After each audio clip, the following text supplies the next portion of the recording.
Pernah merasa kalau keluargamu dikutuk? Aku tinggal bersama nenek, ibu dan saudara perempuanku. Aku dikelilingi oleh para wanita, tapi tak satu pun pria. Ini pasti sebuah kutukan karena rumah tangga kakek nenekku berantakan.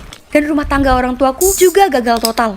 Jadi, ini membuat ibu dan nenekku sangat sensitif di sekitar pria. Mereka mengira semua pria itu berbahaya dan selalu mengingatkan aku dan adikku untuk tak dekat-dekat cowok. Ngomong-ngomong, aku Gemma dan adikku adalah Lesi. Dia anak manis yang selalu mematuhi apa yang ibu dan nenekku bilang. Dan kurasa bisa kalian katakan kalau aku ini anak yang pemberontak.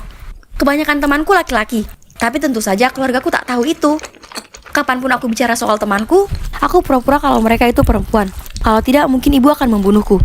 Meskipun aku dikelilingi oleh banyak teman laki-laki, dalam hal cinta itu cerita yang berbeda. Aku sebenarnya cukup pemalu soal itu. Mungkin ibu dan nenekku telah mempengaruhiku, karena kapanpun ada cowok yang bilang dia suka padaku, aku tak percaya padanya. Tapi pernah sekali saat di SMA, aku hampir percaya ke satu cowok. Dia bilang dia sangat tergila-gila padaku dan bahkan rela mati untukku. Dia sungguhan duduk di depan pintu dari pagi sampai petang, menunggu sampai aku setuju jadi pacarnya.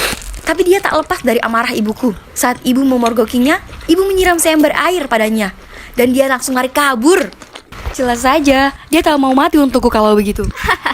Ada beberapa cowok yang juga mengatakan mereka tak bisa hidup tanpaku. Tapi, aku tetap melihat mereka mondar-mandir dan hidup. Jadi, kurasa ibu dan nenekku benar. Laki-laki itu sekelompok pembohong. Tapi, selalu ada pengecualian. Dan pengecualianku ini adalah Brad.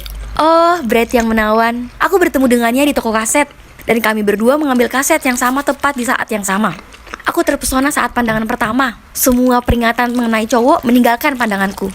Aku hampir tak bisa melihat. Mataku berubah menjadi emoji berbentuk hati. Selebihnya adalah sejarah. Kami jatuh cinta dan jadi sepasang kekasih. Dan akhirnya, kukumpulkan keberanian untuk mengajaknya ke rumah. Aku bertaruh, tak ada yang bisa menolak cowok ganteng seperti dia, termasuk nenek dan ibuku. Aku tak tahu kalau aku baru saja mengundangnya ke sarang harimau. Segera saat dia masuk ke rumah kami, dia memberi nenekku pelukan dan berkata, "Kamu pasti ibu Gemma.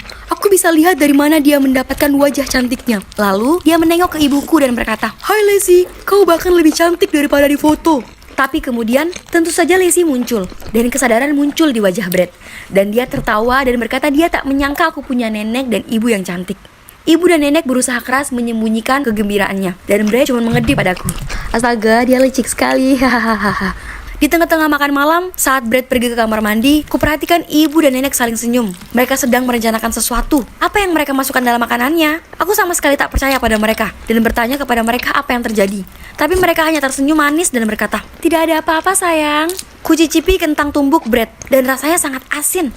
Kutanya mereka kenapa melakukan itu, dan nenek berkata, "Kami hanya ingin lihat apa dia pembohong seperti laki-laki lain." Sayang, mari kita lihat apa dia akan memilih menjadi pria yang sopan atau jujur. Saat Brad kembali, nenekku menanyakan apa dia menyukai masakannya, dan dia mengatakan, "Itu enak sekali, terima kasih. Aku suka Anda tak tanggung-tanggung menggunakan garam. Sangat menonjolkan rasa alami dari kentangnya." Itulah cowokku. Bagus, Brad. Tapi, nenek dan ibuku tak mau mengakhiri kejahilan mereka. Mereka bertekad untuk mempermalukan Brad. Ibu meminta Brad membantunya mengambil pencuci mulut di kulkas. Dan ibu meletakkan laba-laba plastik palsu di atas kue itu. Ibu jelas ingin menakutinya, tapi dia tak terpancing. Ia hanya menyendok dan menyisihkannya di meja. Lalu setelah makan malam, nenek bertanya apa Brad ingin bergabung dengannya, merokok setelah makan. Dan dengan sopan dia menolak. Sudah jelas mereka tak akan dengan begitu mudah menemukan kelemahannya. Saat kami selesai makan, Lesi naik ke kamarnya. Tak lama, nenek dan ibu tiba-tiba mengatakan mereka mendengar seseorang memanggilnya di luar. Jadi mereka keluar untuk memeriksa. Biar kulihat wajah frustasi mereka, karena mereka tak temukan alasan apapun untuk melarang cerita cintaku dengan Brad. Jadi mereka pasti keluar untuk berunding. Kukatakan pada Brad untuk menunggu di dapur sementara aku pergi menguping mereka. Tapi segera saat ku masuki lorong semua lampu padam, dan ku dengar seseorang menendang rubuh pintu dapur. Aku sangat panik, sampai aku menjerit keras tak terkontrol dan tak bisa berhenti gemetaran. Memegangi kepalaku dan berteriak minta tolong dengan panik. "Ya Tuhan, aku bahkan bisa mendengar suara pistol sedang diisi. Apa kami akan dirampok?" Aku hanya berdiri di sana mematung di tempat. Aku sangat ketakutan. Tapi kemudian, aku merasakan ada tangan di pundakku dan hampir melompat kaget. Tapi untungnya itu cuma Brad. Dia menarikku di dekatnya sambil membawa sesuatu seperti tatanan lilin. Kemudian ia hendak meninggalkanku di sana untuk menghadapi siapapun yang menyebabkan ini.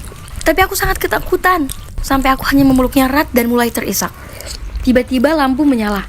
Setelah merasa silau sebentar, kulihat ibu dan nenekku berdiri di sana tepat di depanku. Nenekku berteriak, "Siapa kamu?" Aku tak tahu apa yang beliau bicarakan. Jadi aku mendongak ke arah Brad dan melompat.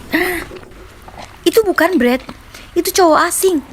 Aku lari ke arah ibu dan berkata, dia perampok, dia membawa senjata. Nenekku hanya tertawa dan berkata, tak ada perampok, bodoh. Ini hanyalah sebuah tes untuk pacarmu. Kami ingin melihat seberapa berani dia. Kemudian nenekku bergerak cepat ke arah dapur. Dan di sanalah Brad berada, meringkuk di bawah meja. Sungguhan, apa yang ibu dan nenek harapkan darinya untuk bereaksi di situasi berbahaya semacam ini? Bagaimanapun itu sungguh memalukan saat melihatnya. Tapi tunggu, siapa cowok asing ini? Tiba-tiba dia berbicara dan berkata, sebenarnya aku Chris, pacar Lacey. Ibu dan nenek terlihat sangat kaget. Ibu berteriak ke arah lantai atas, Lacey, turun ke bawah sini sekarang. Ya, ini canggung. Ternyata Chris dan Lacey sudah pacaran diam-diam selama setahun. Dia bahkan punya tangga dari tali yang dia gunakan untuk naik ke kamarnya tiap akhir pekan. Aku tak percaya ini. Aku melirik Lacey. Selama ini aku kira gadis muda ini lugu. Dan di sanalah dia sedang membaca di kamarnya. Ketika sebenarnya dia hanyalah pura-pura menjadi orang yang sungguh percaya dengan apa yang ibu dan nenek katakan. Dan menyelinap dengan seorang pacar di belakang kami. Sangat bijaksana daripada aku. Meskipun tak bisa disangkal kalau Chris adalah laki-laki yang baik, segera setelah lampunya padam, dia menyembunyikan Lacey di pojokan dan turun untuk memeriksa dan mengurusku tanpa khawatir tentang bahayanya. Kasihan Brad, dia tak lolos tes ini, tapi aku tak bisa menyalahkannya. Dan untuk ibu dan nenekku, mereka sangat terkejut, mereka bahkan tak bisa bicara. Lacey meminta mereka untuk menerima Chris dan memberi mereka izin untuk berpacaran. Tapi ibu dan nenek hanya mengacuhkannya dan pergi ke kamar mereka. Setelahnya, Chris sering datang. Tapi ibu dan nenekku mempermalukannya sama seperti mereka telah mempermalukan Brad. Selalu mengetesnya. Suatu malam mereka bahkan mengadakan kuis untuk melihat seberapa pintar dia. Dan mereka bahkan mengirimkan pesan palsu ke ponsel Lacey, pura-pura jadi laki-laki lain untuk melihat seberapa cemburu dia. Tapi dia tak terpancing. Dia dan Lacey adalah pasangan yang solid. Kasihan Chris dan Brad. Mereka tak bisa istirahat sejenak. Ibu dan nenek terus-terusan mengatakan Brad adalah pengecut dan Chris itu adalah licik. Dan mereka sangat kasar pada mereka. Aku sadar tak ada pria manapun yang bisa memuaskan mereka. Masa lalu mereka masih menghantui mereka dan prasangka mereka sangat ekstrim. Tapi tak peduli, mereka benci pacar kami. Lacey dan aku tak akan menyerah. Ulang tahun nenek tiba. Aku dan Lacey mengatakan kami punya hadiah besar untuknya. Respon nenek yaitu, gadis-gadis, satu-satunya hadiah yang kuinginkan sekarang adalah agar kalian berdua campakkan pacar kalian. Hanya itu satu hal yang akan membuatku senang. Lacey tersenyum dan berkata, tentu nek, apapun untuk nenek. Kemudian dia mengeluarkan tes kehamilan dan berkata, tapi nek, aku akan punya bayi dengan Chris. Tapi jika ini akan membuat nenek senang, aku akan memutuskannya dan membesarkan bayi ini sendiri.